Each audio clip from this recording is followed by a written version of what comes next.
Private స్కూల్లో అత్యధికంగా ఫీజులు వసూలు చేస్తూ తల్లిదండ్రులని మానసికంగా ఆర్థికంగా ఇబ్బందులకు గురిచేస్తున్నటువంటి ప్రైవేట్ పాఠశాలలు లెక్కకు మిక్కిలి మన హైదరాబాద్ నగరంలో ఉన్నాయి. ఇది కేవలం హైదరాబాద్ నగరానికే కాదు, తెలంగాణ 2 తెలుగు రాష్ట్రాలకు సంబంధించి కూడా ఇదే రకంగా ఉంటాయి. ఒక ఎల్కేజీ సీటు కోసమని సుమారుగా 1,50,000 నుంచి 2,50,000 రూపాయలు.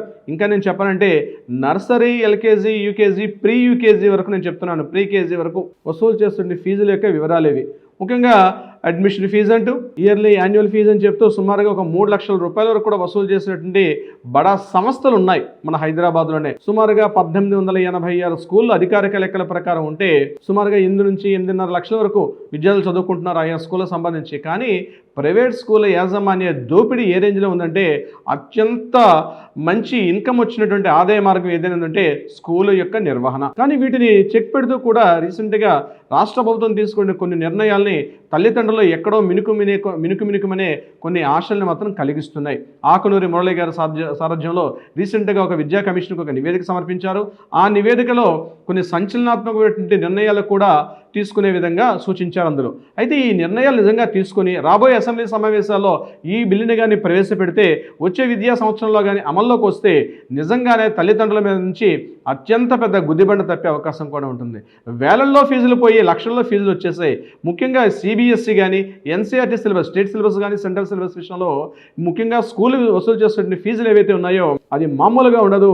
మీరు చెప్తే ఆశ్చర్యానికి గురవుతారు. ఇప్పుడు నేను చెప్పినట్టుగా 3 లక్షల రూపాయలు ఒక జస్ట్ ఎల్కేజీ ఫీజులో. కొన్ని స్కూల్స్ నేను చెప్తున్నాను, పర్టికులర్గా అన్ని స్కూల్స్ అని కాదు, కొన్ని స్కూల్స్లో ఇటువంటి విద్యా విధానం ఉంది. దీన్ని పూర్తిగా కంట్రోల్ చేయాల్సిన పరిస్థితి విద్యారంగ కమిషన్ మీద, ముఖ్యంగా ఇప్పుడు ప్రస్తుతానికి విద్యాశాఖ ఆయన చేతిలో ఉంది కాబట్టి, ముఖ్యమంత్రి రేవంత్ రెడ్డి గారి చేతిలో ఉంది కాబట్టి ఆయన సరైన నిర్ణయాలు తీసుకుంటారని చెప్పి లక్షలాది తల్లిదండ్రులు ఆలోచిస్తూ ఉన్నారు.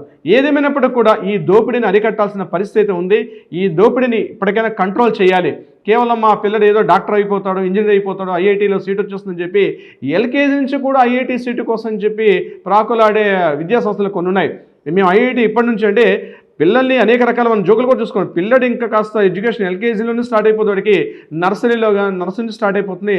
ఐఐటీ సీట్ ఎట్లా సాధించాలి, జేఈఈ సీట్ ఎట్లా సాధించాలి, జిప్మెర్లో సీట్లు ఎట్లా రావాలని చెప్పి. సో ఇటువంటి వాటికి అడ్డుకట్ట వేయాల్సిన పరిస్థితి ఉంది. చూద్దాం ఎలా ఉంటుందో, రాష్ట్ర ప్రభుత్వం ఎటువంటి నిర్ణయాలు తీసుకుంటుందో. రాబోతున్నటువంటి అసెంబ్లీ సమావేశాల్లో వీటిపైన బిల్లుని ప్రవేశపెడతారా లేదా వెనక్కి పెడతారా అన్నది మన కాలమే పరిష్కారం చెప్తుంది.